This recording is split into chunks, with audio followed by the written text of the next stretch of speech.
allons maintenant commencer cette séance. Dites-moi si vous m'entendez. Normalement, ça devrait être bon.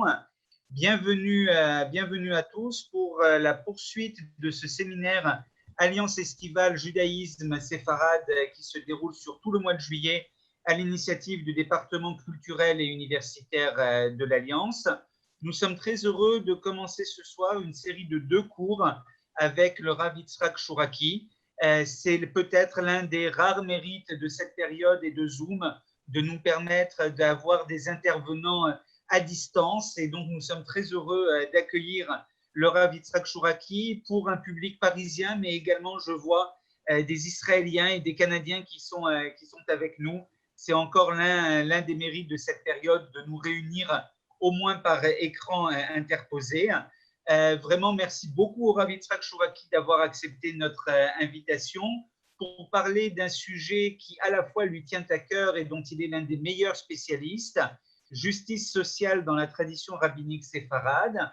Le Rav Yitzhak Chouraki dirige la communauté de Yad Rama à Beit Vagan à Jérusalem. C'est également l'un des cadres de Kiyar, de l'Alliance israélite universelle en Israël, puisqu'il dirige le programme de Mimizrach Shemesh, qui est ce programme justement sur la sagesse des rabbins séfarades, en l'accent toujours sur un côté social, nous allons le voir. Il dirige également le Beth Midrash, le Kollel Shaarei Uziel, au nom du premier grand rabbin séfarade de l'État d'Israël, le Rav Uziel, et qui axe son action justement sur la formation continue, si je puis dire, des rabbins en Israël, en leur donnant accès à un sujet qui est souvent trop peu abordé, une question qui est souvent trop peu abordée en Israël, autour des écrits des rabbins séfarades, de toute leur action, de toute leur pensée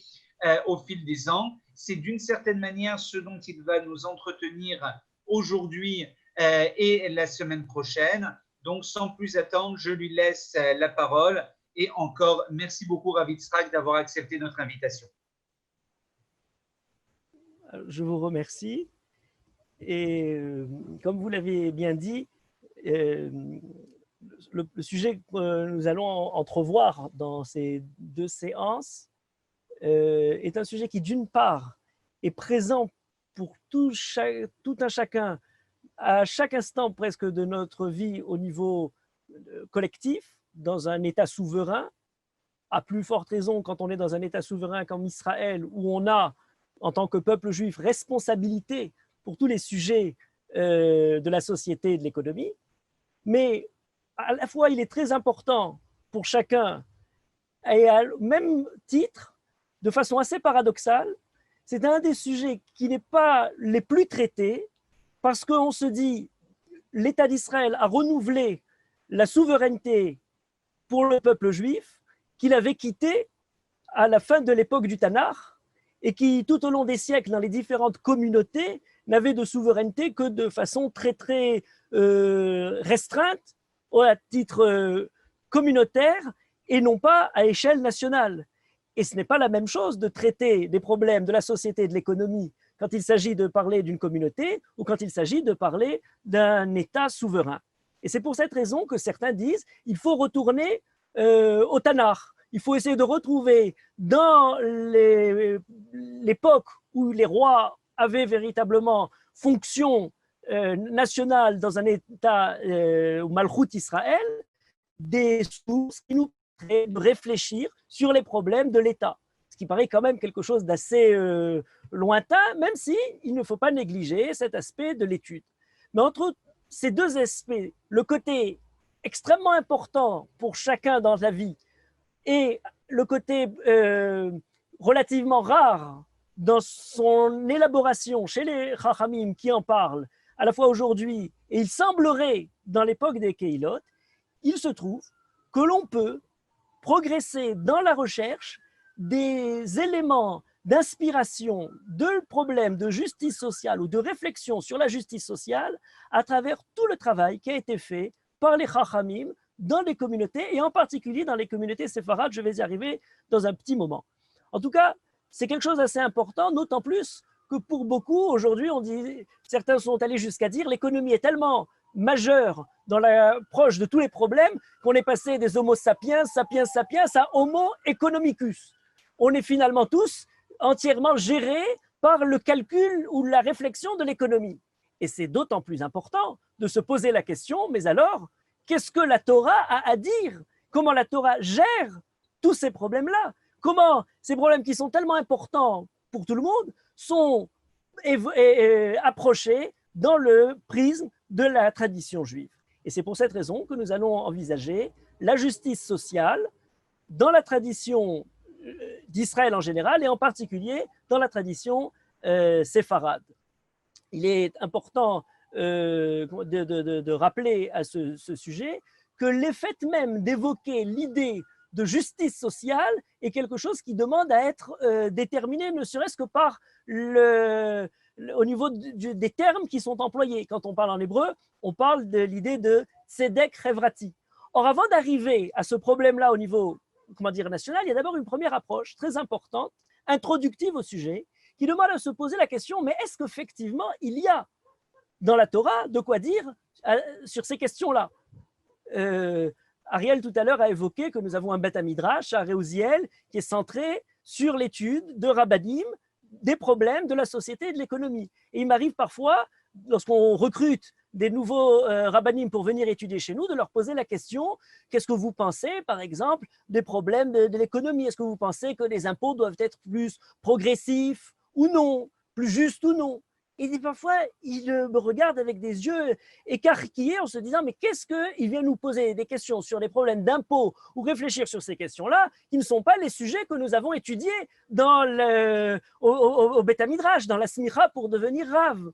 Et je leur dis, mais vous savez, sur cette question-là, très simple a priori, est-ce que les impôts doivent être plus la fortune est grande, plus les revenus est important, plus le taux imposé va en grandissant? C'est une option qui existe. Sur cette question-là, il y a presque une bibliothèque entière qui pourrait être assemblée que des questions et réponses qui ont été développées tout au long de l'histoire juive dans toutes les Keilot d'Israël. Parce qu'il n'y a quasiment pas une communauté qui ne s'est pas posée sur cette question-là, à l'échelle communautaire en effet. Mais malgré tout, c'est très intéressant pour commencer à approcher le problème.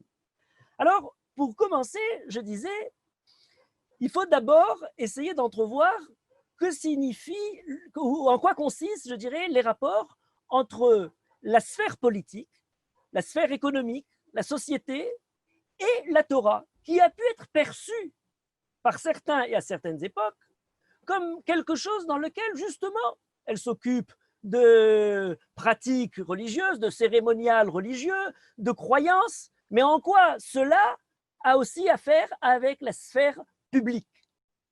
C'est d'ailleurs important de rappeler que certains sont même allés jusqu'à présenter le développement de l'idée politique depuis la Grèce antique jusqu'à l'époque moderne comme étant le moment dans lequel, petit à petit, on reculait, on effaçait, on éliminait toute place de transcendance. Il y a un des livres les plus importants peut-être de Benny Lévy qui s'appelle « Le meurtre du pasteur » et qui a comme thèse fondamentale que depuis la Grèce antique, eh bien, le pasteur dans son sens transcendant, pour nous on dirait la Torah révélée par Akadosh Baruch Hu, mais pour les Grecs, ce serait une parole qui est perçue comme quelque chose de mythique. Les grands poètes d'origine, Homère, Hésiode, l'idée première de la philosophie et de la philosophie politique sera celle qui va au contraire essayer de faire table rase de tout ça pour créer un système d'hommes rationnels, une affaire qui se prend entre les mains et qui ne se décide pas par aucune intervention transcendante. Le politique comme retrait, comme recul de tout ce qui pourrait être religieux. C'est une position très importante. Benny Lévy dit qu'elle a tracé toute l'histoire de la philosophie et de la politique occidentale. On pourrait donner comme idée peut-être opposée à celle-là une position juive très intéressante du Rav Nissim de Gérone, un grand rabbin d'Espagne du XIVe siècle, qui dans ses drachot, les drachot, il fut une époque où elles consistaient dans un des modes littéraires les plus élevés à travers lesquels les Chachamim évoquaient leurs idées les plus profondes, les plus je dirais à la fois passionné, mais philosophique même. Et donc le Rav Nissim, dans ses drachot, consacre une dracha entière pour dire il peut exister à côté du din de la Torah, des lois du Choshen Mishpat, de la Torah Sheber Alpé, telle que nous l'avons dans ses sources et développée tout au long de l'histoire, la Torah reconnaît la possibilité d'un din meler. Din meler, c'est le droit développé par le roi qui pourrait de cette façon-là intégrer, s'inspirer de différents systèmes, pas nécessairement ceux de la Torah, mais qui seraient reconnus par la Torah. Cette fois-ci, c'est quelque chose donc, dans lequel la loi religieuse pourrait adopter des idées qui lui seraient étrangères. Mais encore une fois, l'accepter simplement sous cette formule, et c'est beaucoup plus complexe que ce que je dis simplement maintenant, serait une sorte de constat d'échec de la loi de la Torah elle-même pour pouvoir gérer ces questions-là. Pourquoi avoir besoin de cette inspiration extérieure si on a, dans la Torah, soi-même, réponse à ces questions? Et c'est pour ça qu'il existe une autre position, qui est peut-être la position la plus classique du peuple juif, même si elle n'a été énoncée, formulée de manière très claire qu'au XIXe siècle, par un grand penseur, et d'ailleurs je crois qu'il y a quelques jours, vous avez une séance en son honneur, le rabbin Ben Amozeg de Livourne, qui a consacré un livre entier à cette question, même si cela ne semble pas à première vue, puisque ce livre-là s'appelle La morale juive et morale chrétienne, qui d'ailleurs à propos de l'Alliance était un livre qui a été écrit suite à un concours lancé par l'Alliance à Paris sur ce que le peuple juif avait donné comme apport le génie d'Israël à l'ensemble des nations. Et le rabbin Amozeg a utilisé ce cadre-là pour évoquer un sujet qui lui tenait profondément à cœur dans la différence entre le peuple juif et la religion juive et la religion chrétienne. Et il appelle ça morale juive et morale chrétienne, mais il commence par quelque chose de fondateur qui donne, tout l'œuvre est basée là-dessus. C'est le fait de dire, est-ce que lorsqu'on compare judaïsme et christianisme, on compare deux choses analogues, deux choses qui se ressemblent, deux choses dans lesquelles on peut essayer d'évaluer la supériorité de l'une sur l'autre, notamment en l'occurrence au XIXe siècle et tout au long de l'histoire du christianisme qui se targue d'avoir une morale élevée beaucoup plus que la morale de la Torah. Et le rabbin Amozeg dit, mais il y a peut-être erreur sur l'analogie elle-même. On ne compare pas deux choses parce que d'une part dans le christianisme, il y a une religion, une morale, une foi, quelque chose qui a trait à l'individu. Mais dans la Torah, on a deux éléments majeurs qui cohabitent. C'est d'une part une morale, une foi, une pratique, un rituel pour l'individu dans ses relations de l'homme à Kadosh Baruch Hu, Ben Adam Lamakom. Mais en plus de ça, on a aussi une politique, une réflexion sur le droit, une réflexion sur la société. Et la Torah a ce double aspect, et c'est le fait de n'avoir pas compris ce double aspect qui a provoqué toutes les erreurs, et je dirais même les calomnies tout au long des siècles, puisque la morale de la Torah est une morale qui doit se développer à l'échelle de l'individu, mais aussi à l'échelle de la collectivité de la nation. Alors que le monde chrétien avait déjà effectué le retrait grec de Béni Lévi tout à l'heure, selon lequel on rend à César ce qui est à César et on ne s'occupe dans l'affaire religieuse que de ce qui touche la zone purement des croyances, de la foi, etc., et non pas de la politique. Parler du droit, en parlant du droit canonique pour l'Église, c'est un droit qui gère les affaires internes de hiérarchie ecclésiastique. Ça n'a aucune façon quelque chose qui donne son message sur tout le côté civil, sur ce qu'on a dans la Torah énormément, le Choshen Mishpat, ce que je dirais, le centre de la Torah, c'est les lois qui concernent les lois du travail, les lois des contrats, les lois des dégâts, les lois de tout ce qui concerne les rapports humains, la société. Et donc, dit le Rav Ben Amozeg, il faut entrevoir, à chaque fois qu'on entrevoit quelque chose sous l'aspect de la tradition juive, à la fois le côté religieux de la chose et à la fois le côté politique. Entre parenthèses, soit dit, le Rav Kook, dans un mamar très important qui s'appelle les Malach HaIdeot Be'Israël, développe une idée analogue. Il appelle, pour parler de l'idée politique et de l'idée religieuse, il appelle à idea elahit, l'idée divine, et la idea aleumit, l'idée nationale. C'est dans son langage le rapport de ces deux idées qui constitue la trame de toute l'histoire du peuple juif.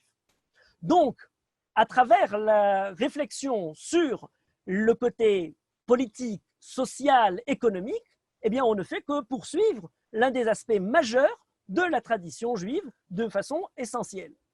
Alors, il faut commencer à définir les notions dont on parle, puisqu'on ne parle pas simplement de l'économie en général ou du politique en général, mais on a choisi de parler du problème de la justice sociale, ce qu'on appelle aujourd'hui en hébreu moderne le tzedek chevrati, ce qui n'est pas une notion qui existe dans les sources d'origine. Et c'est important à signaler, le mot tzedek est un mot qu'on connaît très bien, puisqu'on l'a énormément dans la Torah, tzedek, tzedek tirdof, ou shvatem mishpat tzedek, le tzedek est permanent dans la Torah, mais est-ce qu'il veut dire la même chose que ce que l'on dit aujourd'hui lorsqu'on parle de tzedek chevrati? Alors, première nuance fondamentale, le tzedek dont on parle dans la Torah est essentiellement un tzedek dans la façon de rendre la justice. Un tzedek au niveau des tribunaux. Ushvattem mishpat tzedek. C'est la justice quand elle est juste et quand elle n'est pas dévoyée, quand elle ne fait pas de différence entre les différents plaignants. L'otissa pénédale, elle ne doit pas faire attention au contexte humain des personnes pour ne pas faire de préférence pour un ou l'autre des plaignants. C'est l'idée de Mishpat Tzedek. Elle s'élargit un peu plus puisqu'elle est évoquée à plusieurs reprises dans la Torah, cette idée de Tzedek, de Mishpat Tzedek, puisqu'on nous dit Ushvatem Mishpat Tzedek, il ne s'agit pas simplement pour le juge quand il rend la justice, mais il s'agit aussi pour ceux qui nomment les juges, pour qu'ils soient des juges qui pourront rendre une justice juste. Ça, c'est très important. Aujourd'hui, en Israël, on est dans quelques journées où on est dans les décisions de qui va être, comment constituer la commission pour nommer les juges. Voilà une question fondamentale qui est même une mitzvah de la Torah, une mitzvah tracée. On a le devoir de nommer des juges qui pourront appliquer un mishpat tzedek. Et il y a beaucoup de détails sur ce qui constitue un juge qui peut juger le mishpat tzedek. Mais en tout cas, tout ça ne concerne que la sphère juridique. Quand on parle de la notion de tzedek chevrati, de justice sociale, il s'agit d'une toute autre affaire. La justice sociale, c'est une situation dans laquelle, dans un état premier, on dit il y a des lois, il y a un état de choses dans la société, mais nous, en tant que responsables de cette société, nous pensons qu'il est impossible d'accepter la justice telle qu'elle se manifeste. Je vous donne un exemple très rapide pour évoquer, et qui a été développé particulièrement dans le monde occidental du 19e siècle et par la suite. Dans le monde juif, on avait beaucoup plus d'antécédents à cette idée. Eh bien, c'est par exemple tout ce qui concerne les droits des travailleurs. On se rend compte qu'il y a un des côtés entre le travailleur et son patron qui est défavorisé pour mille et une raisons. La société dit il est impossible d'accepter que quelqu'un, pour les besoins d'un chômage, pour des questions de crise, pour d'autres raisons, accepte de travailler dans des conditions qui ne sont pas des conditions qui, à nos yeux, sont quelque chose de juste ou quelque chose qui concerne la justice. Même si, au niveau de la justice des tribunaux, c'est quelque chose qui serait acceptable. A priori, chacun est adulte, signe en toute connaissance de choses, et s'il s'engage dans un contrat de travail à avoir telle et telle condition, qu'ils sont pour lui des conditions nécessaires parce qu'il cherche du travail, et donc on lui propose des choses terriblement en sa défaveur, bien, il a signé, ça l'engage, ça le contraint. Eh bien, c'est là qu'intervient l'idée de tzedek chevrati, de justice sociale. On dit, nous n'acceptons pas l'idée d'une société dans laquelle on puisse justement pratiquer des contrats de cette sorte-là. Si jamais, alors on pourrait poser des questions, c'est une question très pertinente. Est-ce que par exemple, il est nécessaire de fixer un salaire minimum? Si quelqu'un accepte de travailler en dessous d'un certain salaire, il ne s'agit plus d'un travailleur, ça devient un esclave.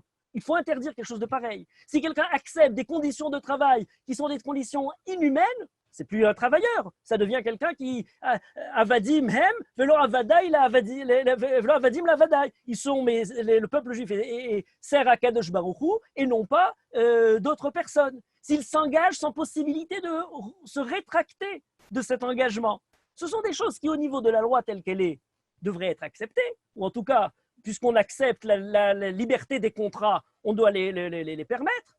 Mais on dit non, il faut intervenir sur cet état légal pour peut-être transformer la loi, pour imposer une nouvelle loi qui interdira ce genre de choses. On pense que quelqu'un qui a travaillé, il faut imposer à son patron, au moment où il va le licencier, à lui donner certaines primes, certains avoirs, ce qu'on appelle les pitsouillés pitourim. Eh bien, c'est quelque chose qui n'est pas nécessaire dans la loi, ancienne. Pourquoi donner des pitsouïm? Quand il travaille, il a un salaire. Quand il ne travaille plus, il n'a plus de salaire. Ah oui, mais on avait même pour les travailleurs juifs, ce qu'on appelle le Eved Ivri dans la Torah, l'idée de le Ma'anak, on lui donne au moment où il quitte son maître, son patron, eh bien, on lui donne un certain salaire, comme une sorte de reconnaissance pour tout le temps et le travail qu'il a investi. Il faudrait s'inspirer de ces idées-là pour fixer, sous la base de l'idée de Tzedek Revrati, un nouvel état de choses selon lequel on ne veut plus accepter la loi qui ne se regarde que les contrats tels qu'ils ont été faits. C'est-à-dire un problème à rappeler, c'est que lors de la fameuse diffamation de Shakespeare sur le Shylock, le marchand de Venise, dans lequel il prétend qu'à Venise, la ville où on applique tous les contrats, Shylock utilise justement cette idée-là pour demander un contrat inhumain. Et il y a un grand chacham, le Rav Zevin, qui a consacré, il y a plusieurs dizaines d'années, un travail d'étude pour dire est-ce que ça aurait pu marcher dans le droit juif, dans la Torah? Est-ce qu'on accepte effectivement n'importe quel contrat, même si on adhère à l'idée de la liberté des contrats?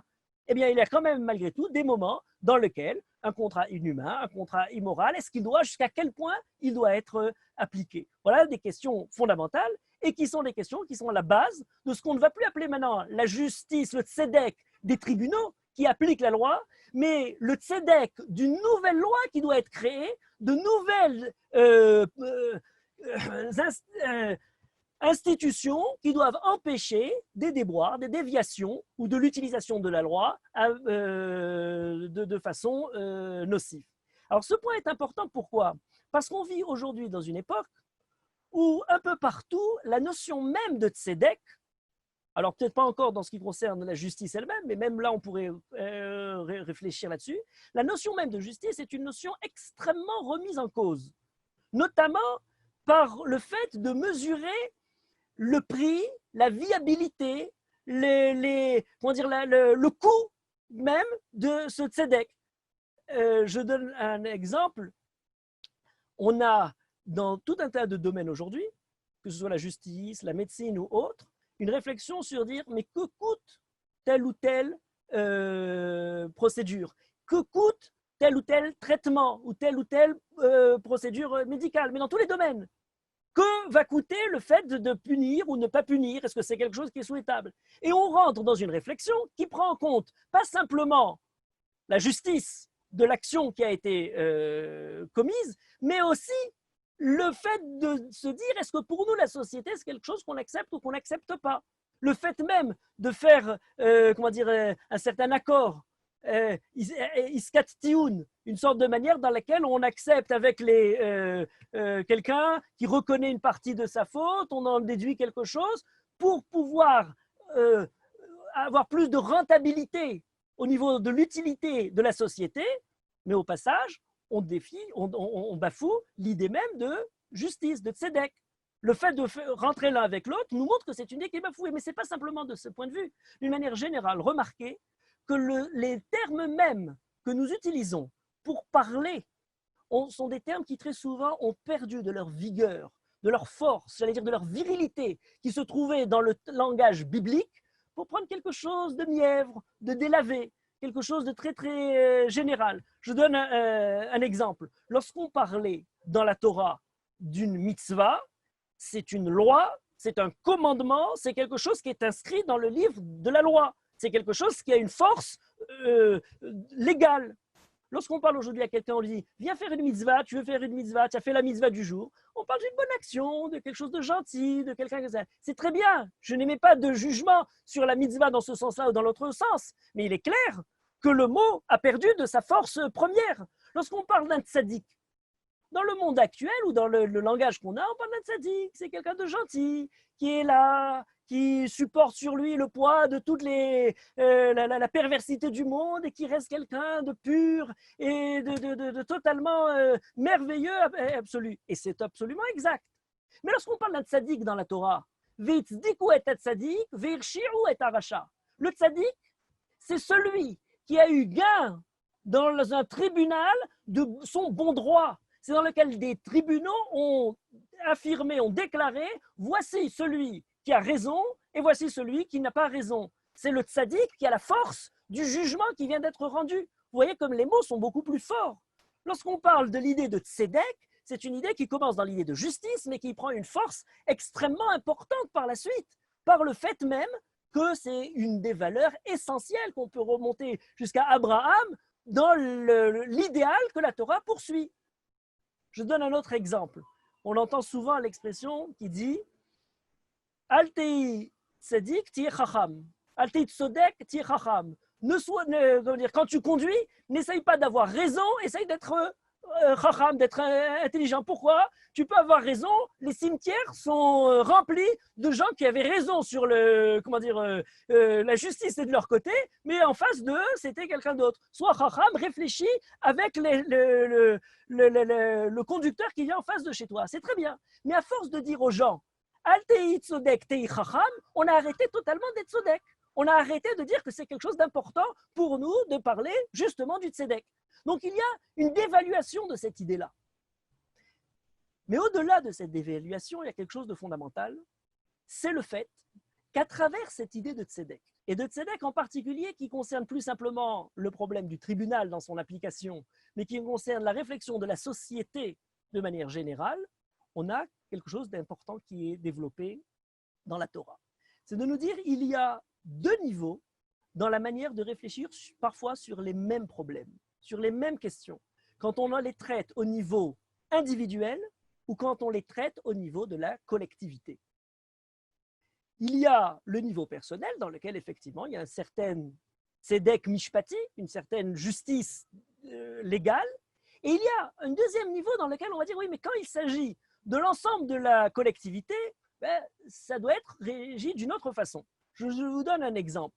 On a par exemple une idée qui dit, pour annoncer la responsabilité de chacun, il y a un principe selon lequel en shaliach lidvar avera. Quelqu'un ne peut pas se cacher fuir sa responsabilité devant ses actions en disant je n'ai été que celui qui a appliqué l'émissaire de quelqu'un d'autre. C'est celui qui m'a envoyé qu'il faut punir et pas moi. Je n'étais qu'un boreg, une vis dans l'édifice général de la perversité. Non, non. Dans la Torah, on interdit cette possibilité de voir. Il n'y a aucune facilité faite de ce niveau-là.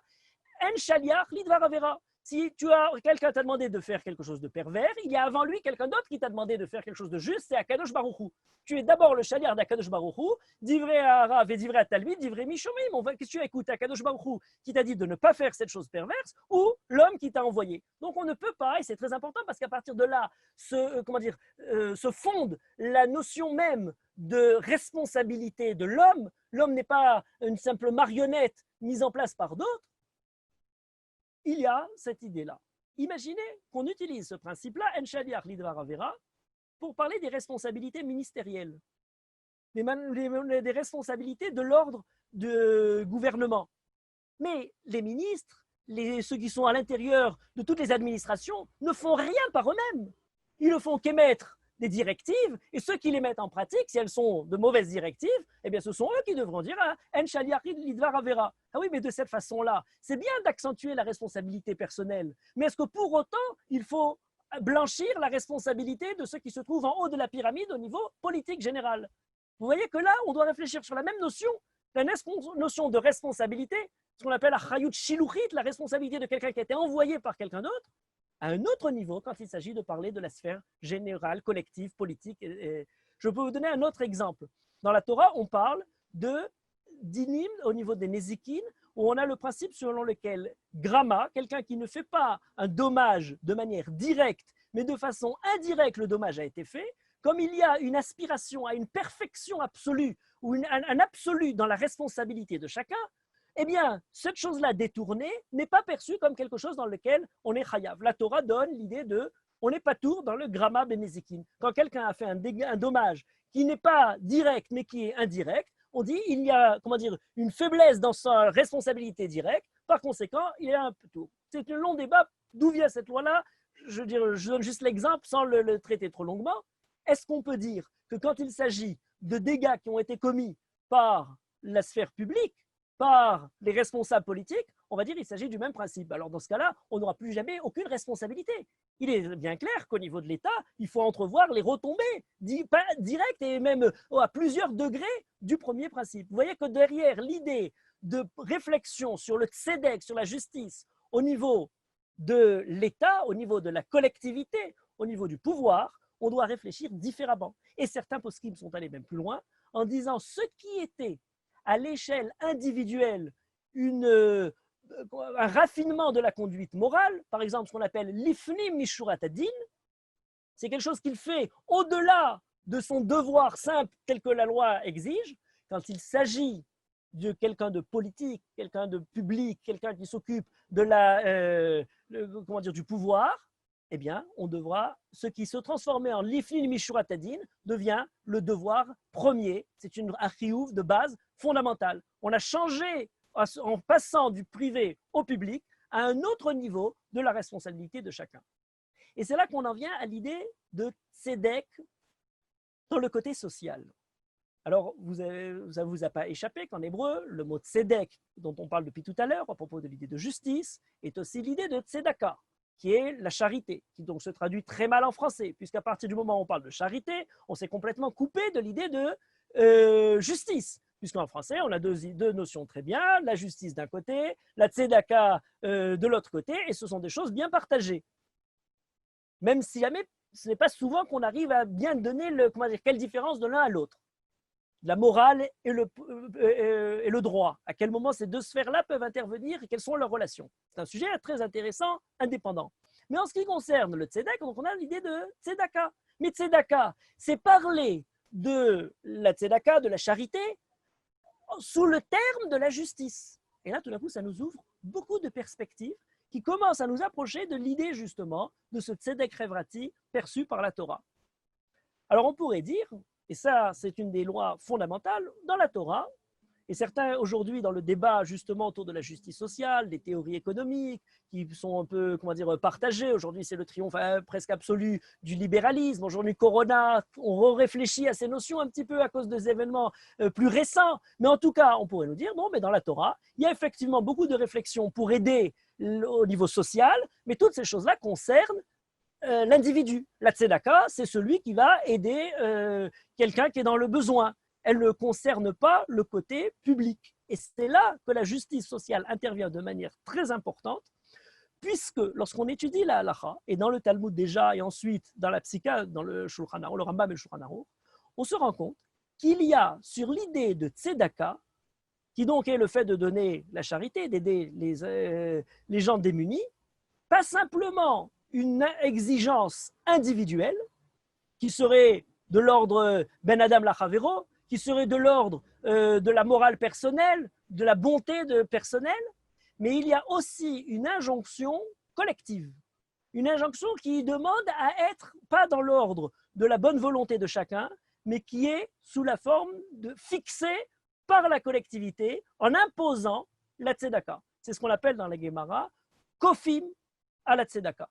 On est kofé, c'est-à-dire on est on impose la tzedaka et c'est plus du tout quelque chose dans lequel on laisse à chacun son envie ou non de participer à la tzedaka. C'est un sujet qui n'est pas du tout évident. Et les chachamim ont posé la question, mais comment se fait-il qu'on force quelqu'un à faire quelque chose? Il y a un principe selon lequel toutes les mitzvot de la Torah, qui sont des mitzvot dans lesquelles il y a sachar betzida, la Torah donne déjà la récompense qui sera la part de celui qui a pratiquer cette mitzvah-là, eh bien, on ne force pas la personne à la faire parce que quelqu'un perdra la récompense et n'a pas appliqué cette mitzvah-là. Puisque la Torah nous dit fais ceci et tu auras cela comme récompense, eh bien, on ne va pas forcer quelqu'un à le faire, il aura perdu cette récompense. Or, pour la tzedaka, il est écrit, en parlant de la tzedaka, Bigla la davarazé yevarecha shem Elohecha. Akadosh Baruch Hu, pour le fait de donner la tzedaka, il te donnera prospérité. On a l'idée de Raser, Kedeshetit Racher, donne le Maaser dans toutes ces différentes façons d'être donné pour recevoir au contraire la richesse. Si quelqu'un n'a pas donné, ben, tant pis pour lui, il n'aura pas l'abondance qu'Akadosh Baruch Hu lui avait promis. Or, contrairement à ce principe-là, dans la tzedaka, malgré le fait qu'il y ait une récompense promise pour celui qui la pratique, il y a aussi pour la communauté, c'est-à-dire pour le Beddin, pour l'institution juridique de la communauté, le devoir d'imposer, suivant si quelqu'un peut ou ne peut pas, en fonction de ses moyens, le fait de donner de la tzedaka. Et il y a beaucoup de réponses qui ont été données. Certains ont dit non, mais il ne s'agit pas vraiment d'imposer, c'est simplement en essayant de convaincre par la parole. Lorsqu'on a parlé de kfia, il s'agissait de quelqu'un qui a déjà accepté de la donner. Donc c'est un engagement, on le force à appliquer son engagement. Mais il y a une teshuva à cette question-là qui est donnée par Rabbi Yom Tov de Séville, un des grands mefarshim du Talmud d'Espagne au XIVe siècle, et qui écrit dans son commentaire sur Masechet Ketuvot la chose suivante. C'est très bien de dire quelqu'un pratique ou ne pratique pas en fonction de ceux qui en ont besoin ou pas, et lui verra s'il a envie ou il n'a pas envie de donner. Mais il y a, dans ce désir de quelqu'un de pratiquer ou non la mitzvah, des gens qui souffrent, des gens qui sont démunis, des gens qui sont dans l'indigence. Est-ce qu'on peut accepter de laisser à chacun le fait de donner dans son bon cœur quand il a la souffrance de ces pauvres et de ces gens défavorisés? Il est nécessaire, à cause de la souffrance de ces personnes défavorisées, pour les responsables communautaires, de fixer, lorsqu'on en arrive là, à chacun s'il doit donner ou s'il peut donner, le devoir de donner cette tzedaka. C'est quelque chose d'assez renversant, parce qu'on a fait passer tout d'un coup la tzedaka de la charité personnelle, du désir du cœur, de l'élan généreux, à quelque chose qui devient presque une imposition. Et donc on va de la tzedaka pas loin, je veux dire, on s'approche d'une idée d'impôt, peut-être à l'heure de communautaire dans tel qu'il est développé, mais quelque chose dans lequel il y a quelque chose de fixé. Ça va d'ailleurs tellement loin qu'il y a même un débat pour savoir est-ce que lorsqu'il y a quelqu'un qui n'a pas de responsabilité juridique ou qui n'est pas en moyen de la mettre en pratique, par exemple, quelqu'un qui a perdu sa raison, et donc la communauté est responsable, est-ce qu'on a le droit de lui faire la tzedaka, contrairement à, il n'a pas émis de volonté de la donner? Et la halakha est yordim lin chassav. On peut aller prendre dans le Beddin toujours, les institutions de la communauté, yordim lin chassav peuvent aller prendre en lui disant, alors bon, d'un côté c'est un srout pour lui, puisqu'il a appliqué cette mitzvah, mais c'est aussi une nécessité pour nous de pouvoir fournir à ceux qui sont dans le besoin un peu de ce qui pourra les aider à en sortir. Donc vous voyez que lorsqu'on commence à parler de justice sociale, même des notions qui étaient des notions de tzedaka, des notions de charité, qui sont des notions de l'ordre personnel individuel, basculent dans la sphère publique. Et sur cet ordre de choses, on rentre dans des éléments beaucoup plus généraux, beaucoup plus essentiels. Comment, à partir de l'idée de justice sociale, on entrevoit l'ordre même de la vie économique? Est-ce qu'on intervient dans cette vie? Est-ce qu'on la laisse son libre cours, libre marché? Est-ce qu'on accepte l'idée que le marché arrivera à rectifier tout seul les différentes actions de tous ceux qui y participent, de ces acteurs?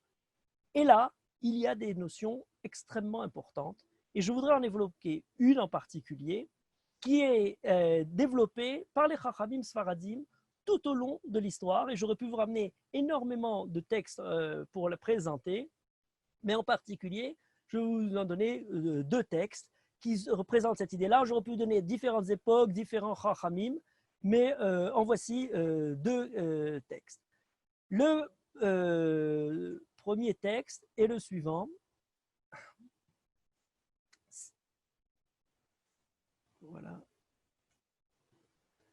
Voilà. Le premier texte est un texte du Rav Chaim Ben Attar, le Rav Chaim bien connu. Il y a quelques jours, c'était sa Hiloula, sa Azkara. et qui a écrit un commentaire. Donc, on parle du début du XVIIIe siècle au Maroc. Il est né à Salé, mort à Jérusalem en 1743. Et dans son commentaire sur la Torah, il donne une idée qui est une idée, je l'évoque à travers lui, mais elle est d'un classique les plus absolus.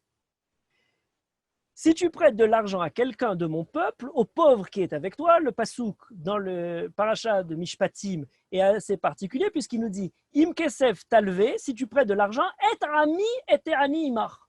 Tu prêtes l'argent à mon peuple, et ani imar, au pauvre qui est avec toi. C'est quelque chose qui est une structure grammaticale pas évidente. Et le Ora Haïm explique ça de la façon suivante.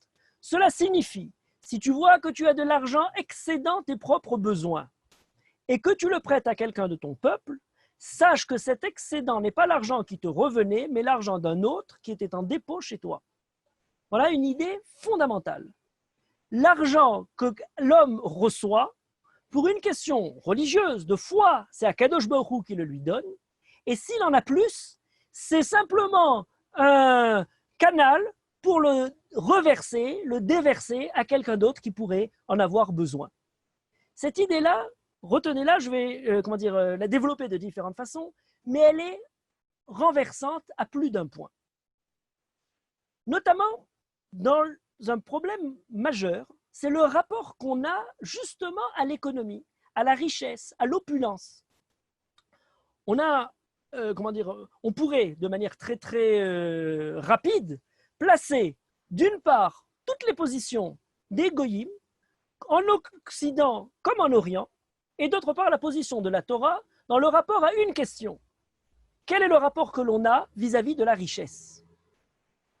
Il faut remarquer que la sphère économique est une sphère dangereuse. Dangereuse au sens premier du mot. Avant même que l'argent ne devienne l'équivalent universel, eh bien, le troc était sujet à beaucoup de violence. Pour quelle raison? Mais parce que chacun évalue que ce qu'il va échanger a plus de valeur que ce que l'autre veut lui imposer. Il y a des périodes où pour pouvoir pratiquer justement cet échange, le troc, on avait besoin de mettre le lieu où l'échange va se produire à proximité du temple pour que l'idée religieuse, même s'il s'agit d'idolâtres ou autres, puisse réfréner, puisse amoindrir les velléités violentes et belliqueuses de ceux qui participent à cet échange. Parfois, d'ailleurs, on ne les a même pas mis en présence. Le premier met l'objet qu'il veut échanger, l'autre vient, voit cet objet, il met le second, et puis le premier, il se retire, chacun s'est retiré, le premier revient. Il ne faut pas qu'il soit mis en présence, parce que la présence des deux personnes, acteurs de cet échange-là, ça risque de dégénérer. Quand l'argent est apparu, il y a eu à cette idée de l'échange quelque chose de beaucoup plus, qui a fait un peu avancer le problème, puisque à travers l'argent, on a déjà un équivalent. Mais enfin, il revient quand même à évaluer quelle est la valeur de ce que je suis en train d'échanger. Et puis moi, j'estime que ça vaut beaucoup, et l'autre, inversement, estime moins. Donc il y a quand même un sujet très important de dissension. Ça peut exploser. Et c'est là que sont intervenues presque toutes les positions religieuses et profanes du monde occidental, mais c'est valable encore plus dans le monde oriental et dans l'extrême oriental, qui dit la chose suivante. Cet argent, c'est très bien, mais sur le fait de l'avoir développé, eh bien, ça nous pose un problème. Parce que maintenant, à la différence du troc, on va d'autant plus pouvoir garder, accumuler et amasser tout cet argent. Et donc, il faut maintenant réfléchir, qu'est-ce qu'on fait avec ces richesses? Est-ce que c'est positif ou est-ce que c'est négatif? Est-ce que le fait finalement de s'enrichir avec des richesses totalement découpées de leur réalité concrète dans le monde est quelque chose qu'il faut encourager, quelque chose qu'il faut condamner? Et là, il y a une réponse quasi unanime de tout le monde. C'est celle qui a dit « La richesse est un scandale ». C'est le slogan, je dirais, fondateur d'un peu partout où que vous tourniez la tête. Je la prendrai dans sa version chrétienne, on la connaît très bien. La richesse est un scandale. Plus on voudrait s'approcher de la sphère religieuse, il faudrait faire des vœux de pauvreté. Mais le seul moyen de la récupérer, de l'utiliser malgré tout sans qu'elle dégénère, c'est de la remettre à l'Église. C'est de la remettre à la sphère religieuse. il y a quelque chose de génial et quelque chose de pervers de manière absolue. Le côté génial, c'est de dire quand on se remet à la sphère religieuse, eh bien, on espère que ça va un peu diminuer la violence de l'appât, du gain, de l'envie de gagner. La chose purement perverse, c'est qu'on n'a pas remis ça pour comment dire, les valeurs religieuses, mais pour les serviteurs du Très-Haut, pour les serviteurs qui se targuent d'être ceux qui représentent. Et on arrive de là à toutes les déviations qu'on a connues à l'intérieur comment dire, de l'Église en ce qui concerne justement des richesses incroyables. Mais on continue à présenter l'idée selon laquelle, à titre personnel, à titre individuel, c'est quelque chose de condamnable. La richesse est un scandale. Et là, c'est très important parce que pour les Juifs, on n'a jamais eu cette idée-là selon laquelle le fait d'avoir de la richesse, c'était quelque chose de problématique ou de scandaleux. Le scandale pour la conception de la Torah se trouve à un tout autre niveau. Le scandale ne se trouve pas dans la richesse, mais le scandale se trouve dans la pauvreté. La pauvreté, quand elle est à côté de toi, et tu as été béni par Akadosh Baruch Hu de beaucoup d'abondance, si tu laisses celui qui est à côté de toi dans son indigence, eh bien c'est un véritable scandale. Non pas d'avoir été riche, mais de n'avoir pas utilisé cette richesse-là pour essayer de donner à celui qui est à côté de toi un petit peu de ce qui allégera sa situation. Dans la conception occidentale, la richesse a mauvaise conscience. Et ça, c'est très important, même jusqu'à l'époque libérale moderne. Alors là, il faudrait dire, il y a quand même une objection que vous pourriez me faire. On connaît Jacques Weber, l'esprit du protestantisme à l'origine du capitalisme, et c'est justement ce qui a généré tout l'envie de progresser, de trouver, de créer de la richesse. Et c'est très, très différent. Je vais l'expliquer dans un instant. Dans la conception juive, puisqu'on pense que la richesse n'est pas le scandale, mais la pauvreté est un scandale, il est très bien de prospérer, de recevoir la bracha d'Akadosh Baruch Hu, de faire prospérer et de créer de la richesse. C'est de là que les goïms nous ont targué, les juifs, d'aimer l'argent, sans comprendre que ça vient d'une opinion pas du tout égoïste, mais au contraire, altruiste. Le fait de recevoir la bracha d'Akadosh Baruch Hu pour pouvoir, à travers elle, la redéverser à ceux qui en ont besoin. Dans la conception juive, le monde qu'Akadosh Baruch Hu a créé n'est pas un monde parfait. Le monde qu'Akadosh Baruch Hu a créé est un monde qui est, pour commencer, qui est un monde selon lequel on a un devoir de perfectionner. Il n'est parfait que par notre possibilité à nous de le rendre un peu plus parfait. C'est pour qu'il soit parfait dans la création d'Akadosh Baruch Hu qu'il fallait que pour l'homme, il le fît imparfait. C'est ce qu'écrit Edmond Flegg. Quand il est imparfait pour l'homme, nous avons le devoir de le parfaire. Et par conséquent, par le fait de le développer, nous essayons d'amener dans ce monde un peu plus de moralité, de justice, de perfection qu'Akadosh Baruch Hu attend de nous. Et c'est là qu'intervient la nuance majeure entre ça et la conception protestante, selon laquelle il y a une donnée de base du monde selon laquelle on est déjà damné ou béni par la grâce, avant même d'avoir commencé. Ça a donné d'ailleurs chez certains jansénistes ou autres, d'autres versions de cette même idée. Et par conséquent, il est très important de savoir à quelle catégorie on appartient. Comment le savoir? C'est très simple. Si quelqu'un est riche, c'est qu'il appartient à la catégorie de ceux qui ont été bénis. Si jamais il est pauvre, il appartient à la catégorie de ceux qui n'ont pas reçu la grâce. Eh bien, il est très important de travailler. Pour quelle raison? Pour, à travers ce travail-là, démontrer à soi-même et aux autres qu'on fait partie des heureux bénis, des heureux aimés par le Tout-Puissant. Et inversement, lorsqu'on n'est pas avec cette richesse-là, eh bien, on se contentera de ce qu'Akadosh Baruch Hu nous a donné. Dans cette conception des choses, l'idée qui fait marcher le monde pour le développer est une idée profondément égoïste et profondément pour garder, pour conserver l'état de choses premier, déterminé, qui précède même notre venue au monde. C'est exactement l'antithèse de la position juive. Dans la position juive, on ne naît pas riche ou pauvre, on ne naît pas avec la grâce ou sans cette grâce, on reçoit par Akadosh Baruch Hu une responsabilité à partir de cet argent qui doit être utilisé dans la volonté définie par la Torah et des mitzvot. Vous voyez que la réflexion sur l'idée de justice est une idée qui commence par l'individu. Et c'est pour cette raison-là que quand on fait la tzedaka, on essaye de reverser ce qu'Akadosh Baruch Hu attendait de nous. Est-ce qu'on est un bon investissement? Est-ce qu'on a fait fructifier ce qu'Akadosh Baruch Hu nous a donné pour pouvoir le reverser à d'autres?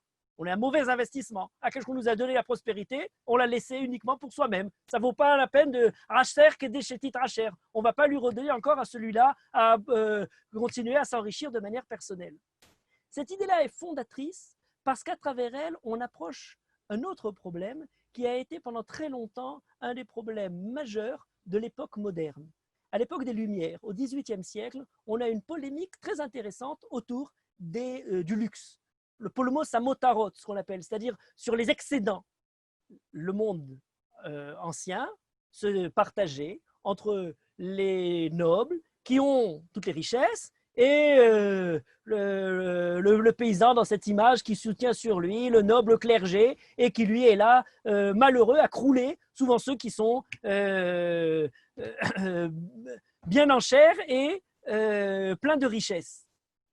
Lorsqu'on va faire la révolution, lorsqu'on va renverser cet état totalement injuste de choses, lorsque les Lumières nous apprennent à voir un peu plus de justice et à oublier cette naissance injuste qui donne privilégie certains aux dépens d'autres, est-ce qu'on doit s'opposer à la création de luxe, à tous ces excédents-là, qui ne seraient en eux qu'un reste de l'ancienne période, dans l'ancien monde, dans lequel une petite catégorie profitait, un petit groupe humain profitait de richesses totalement disproportionnées?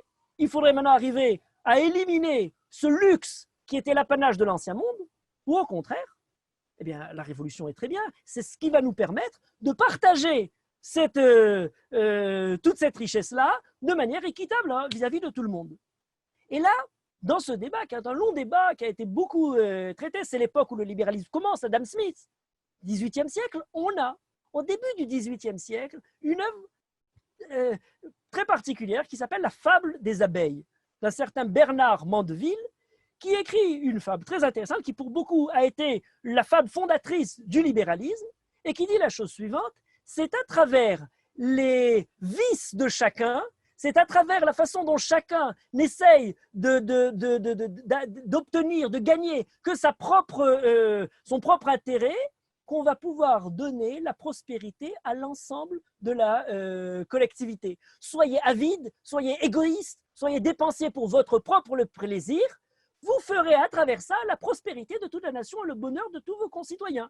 D'ailleurs, l'Église s'y est bien opposée, en sentant qu'il y avait quelque chose d'un peu pervers là derrière. On l'a même appelé Mandeville, pour parler de côté ce Mandeville devenait quelque chose de pervers. Mais il démontre cette idée-là de manière très intéressante en disant c'est par la volonté de chacun de s'enrichir ou de vivre un train de luxe qui va engager des tailleurs pour ses vêtements, des cuisiniers pour sa non-alimentation, des parfumeurs, des serviteurs, des boulangers, des charpentiers. Et ça va donner du travail pour plein d'autres gens. Donc il faut effectivement qu'une partie, pour que chacun poursuive son propre intérêt, et l'intérêt de chacun va donner finalement la prospérité à l'ensemble. C'était une ruche où il y avait des abeilles qui, dans son image, pour essayer de s'enrichir, de se créer du miel pour s'alimenter elles-mêmes, arrive un gros bourdon qui leur dit mais vous êtes des pervers au lieu de penser aux autres, un peu d'abnégation, un peu d'altruisme. Et après avoir écouté ce conseil-là, la ruche s'est mise à dépérir, puisqu'à force de vouloir aider tout le monde, on ne se restreint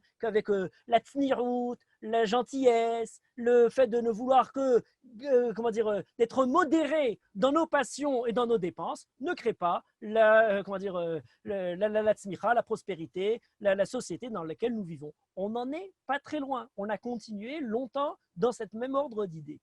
Or, il y a, pour réfléchir à cette question-là, et c'est assez particulier que au 19e siècle, au 18e siècle, à la même époque, un rabbin du Maroc, qui est profondément Rabbi Raphaël Berdugo, qui est écrit peut-être un des plus grands rabbins du XVIIIe siècle au Maroc, qui dit la chose suivante dans son commentaire Memenuchot. Alors, le Rabbi Berdugo a vécu en 1747 jusqu'à 1821. Il est bien après il continue, je dirais, la tradition fameuse des grands rabbins marocains. Encore une fois, je prends de ces sources-là, je pourrais vous donner les sources d'un peu partout du monde juif, parce que ces idées-là sont des idées totalement récurrentes dans la tradition séfarade. En tout cas, il s'attache à développer dans son commentaire sur la Torah, il a écrit 3 commentaires différents, dans 2 de ces 3 commentaires, 3 œuvres de livres sur la Torah, il se tâche à développer sa manière d'entrevoir la paracha de la manne. Le peuple juif est dans le désert, le peuple juif reçoit journellement la manne et ne garde pas du jour au lendemain. Le peuple juif apprend à travers la manne beaucoup d'enseignements. À quel point choisit à travers la manne la possibilité de trouver différents messages pour nous et pour toutes les générations. Et tout au long des siècles, tous les chachamim qui ont parlé de la manne ont développé cette idée-là en disant il faut effectivement trouver quel est le message. Un des messages classiques est celui qui dit il faut apprendre à savoir vivre sur ce qu'on a aujourd'hui et ne pas faire des projets pour l'avenir, à essayer d'abuser de messages pour l'avenir, mais apprendre à se contenter de ce qui nous revient, puisqu'Akadosh Baruch Hu demandait à chacun de ramasser juste la quantité nécessaire pour vivre. On a trop tendance à vouloir amasser, à accumuler des choses qui ne nous sont pas tellement nécessaires. Il y a un commentaire très particulier qui a été écrit au XVe siècle en Espagne, Rabbi Yitzhak Arama, dans son commentaire Akedat Yitzhak, qui dit la manne nous apprend, à travers ce qui s'est passé 40 ans dans le désert, à réfléchir à ce qui devra se passer quand le peuple juif rentre en Israël. On passe du désert à une autonomie d'un peuple qui vit de manière souveraine dans son pays. Or, il faut apprendre justement à ce que chacun travaille uniquement pour avoir ses besoins et ne pas en avoir plus, et n'essaye pas d'accumuler des richesses qui risqueraient d'être problématiques. Ah, voilà, on retrouve le problème de la richesse. Est-ce que la richesse est problématique? Les Chachamim et le Rabbi Yitzhak Arama nous dit, oui, ce n'est pas négatif en soi, mais on a vu beaucoup de gens qui se laissent dévorer par la recherche de richesse sans perdre le sens véritable, la finalité première de la vie. Il faut donc faire attention à ça. Le Rav Berdugo a 2 éclairages sur cette question-là totalement originaux. Le premier, qui ne se trouve pas dans la feuille que j'ai traduite ici, qui est dans son commentaire Messam Chelev, dit la chose suivante. Il y a dans la Torah la description selon laquelle, lorsque les peuples juifs ramassaient la manne, ils revenaient chez eux et ils vérifiaient s'ils avaient la ration quotidienne. Dans cette ration-là, on leur avait dit il faut que chacun ramasse la mesure d'un homer.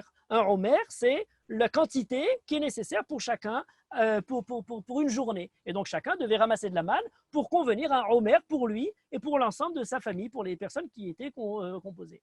Et le Midrash nous dit il y avait quelque chose de miraculeux là derrière.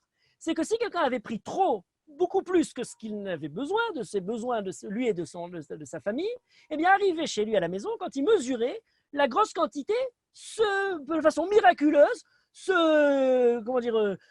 réduisait jusqu'à donner juste la taille nécessaire. Et si inversement, quelqu'un avait mal mesuré ce dont il avait besoin, eh bien le peu qu'il avait pris se mettait à gonfler et nous donnait finalement la mesure comme ça, un parfait miracle, merveille. Alors le Rav Berdugo, à chaque fois qu'il y a ce genre d'interprétation des Chachamim, il dit s'il s'agit d'une Kabbalah, je l'accepte, si c'est une tradition, mais s'il s'agit de rajouter des miracles en plus, moi j'ai 2 explications à proposer qui restent dans l'ordre, je dirais, totalement rationnel, concret, pratique, et non pas dans quelque chose qui nous sort dans le mode du merveilleux. D'autant plus que le mode du merveilleux risquerait de perdre dans l'importance du message qu'il nous raconte, de ce qu'on pourrait en tirer. Alors il a un premier commentaire, il dit non, le miracle, s'il s'était produit, était plutôt un miracle d'ordre psychologique. Chacun part le matin pour amasser sa part de manne, et quand il arrive chez lui, il mesure combien il a pris. Or, il y a une tendance en général, c'est à avoir les yeux plus gros que le ventre, à se dire je ne vais peut-être pas en prendre assez, il va peut-être en manquer. Et donc, on aurait tendance, même si chacun veut effectivement prendre ce dont il a besoin, à surévaluer ses propres besoins. Et quand il arrive chez lui, il se rend compte qu'il en avait besoin de moins. Or, dit le Rav Berdugo, ceux qui en avaient pris beaucoup n'en avaient pas trop, et ceux qui en avaient pris peu n'en manquaient pas, pour une raison très simple. Akadosh Baruch Hu a fait un miracle, je le dirais, d'ordre psychologique, où les gens ont réussi à mesurer exactement leurs propres besoins. Ils n'ont jamais eu les yeux trop gros à se dire il faut qu'on en prenne plus. Revenus chez eux, sans que ça gonfle ou que ça réduise de manière surnaturelle, eh bien, arrivés chez eux de manière surprenante, ils avaient effectivement réussi à doser la bonne quantité. C'est quelque chose de totalement surnaturel, un des grands problèmes. Pour toute personne qui a besoin de gérer ses rentrées, ses sorties, c'est justement le fait de savoir bien évaluer ses besoins, ses ressources, et c'est un problème majeur. L'Akadosh Baruch Hu aurait éduqué pendant 40 ans dans le désert le peuple juif à apprendre à voir de façon exacte ses entrées, ses sorties, ses besoins, ce qui est nécessaire et ne pas prendre ce qu'il y a de superflu. C'est peut-être un miracle beaucoup plus difficile à obtenir que le miracle physique et de la manne qui grossit ou qui se réduit. Ça, c'est l'explication du Rav Berdugo dans son commentaire Messam Echelem. Mais dans son deuxième commentaire, Memenuchot, qui est censé être un commentaire plus de Alder Hadrouche, mais on ne sait jamais très bien où passe le Drash et où se termine le Pshat, il nous propose l'explication qui est devant vous. Alors, il dit la chose suivante. Et il semble aussi qu'il se fatiguait beaucoup pour récolter la manne en allant partout la chercher. Comme il est dit, le peuple se dispersait pour la recueillir. Or, les termes se disperser et recueillir conviennent pour parler de quelque chose d'éparpillé. Donc, il y a déjà un premier chidouche de l'ordre du pshat. Les chachamim qu'il évoque dans cette parenthèse qui suit disent il y a eu quelque chose de miraculeux où la manne arrivait selon le mérite. Ceux qui étaient des tzadikim avaient la manne à côté de leur maison, ceux qui avaient moins de mérite avaient besoin de se fatiguer pour l'obtenir et donc aller plus loin. La manne se trouvait plus loin. Le Rav Berdugo a une explication différente. Il dit au niveau du pshat, ça coïncide moins à l'idée de chatou à velaketu, chatou la choute. C'est le fait de se disperser, d'aller très loin. Et dit non, le peuple allait chercher la manne. Le peuple avait besoin d'aller loin, ou en tout cas se répandre pour essayer de retrouver où se trouvait la manne. Et donc ça c'est première idée. Il dit, certains ont déjà proposé des explications du pshat différentes de celles des Chazal, donc ce n'est pas un problème. Et il dit, c'est pour cela que Dieu leur a prescrit de ne pas recueillir plus que leurs besoins quotidiens, afin de laisser en abondance pour les plus faibles et les plus démunis. Alors là, il rentre une idée très particulière, originale. Il dit, il avait besoin de ne pas apprendre plus, puisque tout le monde va chercher. Mais il y a des gens qui sont plus faibles. Il y a des gens qui n'ont pas la force de chercher comme tout le monde. Aujourd'hui, on voudrait présenter chacun comme étant un entrepreneur qui arrive à se vendre, à se présenter, à se débrouiller. Tout le monde n'a pas l'âme de quelqu'un qui est tout le temps en train de se publier, de se présenter, de se vendre en permanence. Il y a des gens plus faibles. Il y a des gens qui n'ont pas les mêmes vigueurs et les mêmes forces pour aller courir et chercher un peu partout. Et donc, dit le Rav Berdugo, il fallait pour Akadosh Baruch Hu, en répandant la manne, de demander à chacun de ne pas prendre plus. Le risque de prendre plus, c'est justement de prendre ce qui est proche, ce qui est facile d'accès, et de ne pas laisser à ceux qui sont plus faibles, à ceux qui n'ont pas la possibilité d'aller courir au loin. J'ai un ami qui est revenu, qui est ingénieur et qui est parti pendant un travail professionnel à l'usine de Volvo, et qui a été reçu par un des patrons de Volvo, qui est venu le matin le prendre à l'hôtel et il lui a dit « Viens, je t'amène, on va travailler dans les bureaux ». Il arrive le matin, avant tout le monde, dans les bureaux de l'entreprise, il y a un grand parking qui est totalement vide et il se gare, le patron de l'entreprise, pas du tout à côté du bâtiment, à proximité, dans les places réservées pour les patrons, mais il se place à l'entrée même du parking. Et il marche toute la marche d'un énorme parking pour arriver devant le bâtiment. Alors il dit, mais je ne comprends pas pourquoi est-ce qu'on se gare ici, on est les premiers. Pourquoi on ne se met pas nous, les premiers devant? Et après, les gens, suivant leur retard, arrivent en terre. Il dit, mais pas du tout, tu ne comprends pas. Nous, on est les premiers, on a encore le temps de marcher pour arriver jusqu'à l'entreprise. Il faut laisser les places les plus proches pour les derniers qui, eux, arriveront avec du retard et pourront arriver plus facilement à leur travail. Voilà quelle subtilité, je dirais, qui peut illustrer ce que dit le Rav Berdugo à propos de la manne. Ceux qui avaient la force de courir, qui étaient des gens bien, des grands gaillards, eh ben, ils allaient courir un peu plus loin et ils laissaient ce qui est proche pour les plus démunis, pour les plus faibles, pour ceux qui ne pourraient pas arriver. Première idée, on pourrait dire que c'est une feinte intéressante dans la conception du passage. Mais là où il conclut son explication, c'est par la suite. Et c'est ce qui est dit. Ainsi firent les enfants d'Israël. ils en ramassèrent l'un plus, l'autre moins. Chacun avait ramassé plus ou moins. Puis ils mesurèrent la quantité qui avait été prise. Beaucoup n'en avaient pas pris en trop. Et celui qui en avait pris peu n'en manquait pas. Celui qui en avait pris beaucoup n'avait pas trop. Et celui qui en avait, lo he'edif amarbe va mamrit lo ersir. Et c'est sur cette phrase-là, lo he'edif amarbe va mamrit lo ersir, que les chachamim nous disent, c'est donc qu'il y a eu un miracle qui fait que celui qui avait été marbé, lo he'edif n'en a pas eu en excédent. Et celui à Marsir, celui qui en avait pris moins, à Mamrit, l'Oersir, il n'en a pas manqué. Or, le Rav Berdugo n'est toujours pas dans l'explication miraculeuse qui sort de nos côtés naturels. Cela veut dire qu'ils ramassaient peu à peu, et après avoir fini, ils utilisaient le homer pour mesurer la quantité ramassée, pour ne pas enfreindre le commandement divin, un homer par personne. Et celui qui en avait ramassé beaucoup n'en gardait pas plus d'un homer, et laisser son excédent pour celui qui en avait ramassé trop peu. Et ça, c'est un chidouche absolu. Il n'y a pas eu de miracle où ça s'est mis à gonfler, à dégonfler et à se réduire en fonction du besoin de chacun. Les personnes qui sont revenues et qui en avaient trop ont perçu que s'ils avaient ramassé trop, ce n'était pas pour remplir leur réserve à eux, puisque la manne va se perdre la journée passée. C'était pour déverser à celui qui n'avait pas eu la force d'en trouver autant et pour remplir son manque. Et c'est de cette façon-là qu'il n'y a pas eu ni d'excédent chez les uns, ni de manque chez les autres. L'idée de la manne chez le Rav Berdugo, là j'ai pris qu'un passage, parce qu'ensuite il continue à travers ça, comme étant une démarche essentielle de la manière de réfléchir sur comment avoir les relations qu'on doit avoir à l'intérieur de la société. Ces relations sont dans lesquelles il y a prospérité pour les uns, bracha d'Akadosh Baruch Hu. La richesse n'est pas un scandale, est un bienfait pour lequel il faut remercier Akadosh Baruch Hu.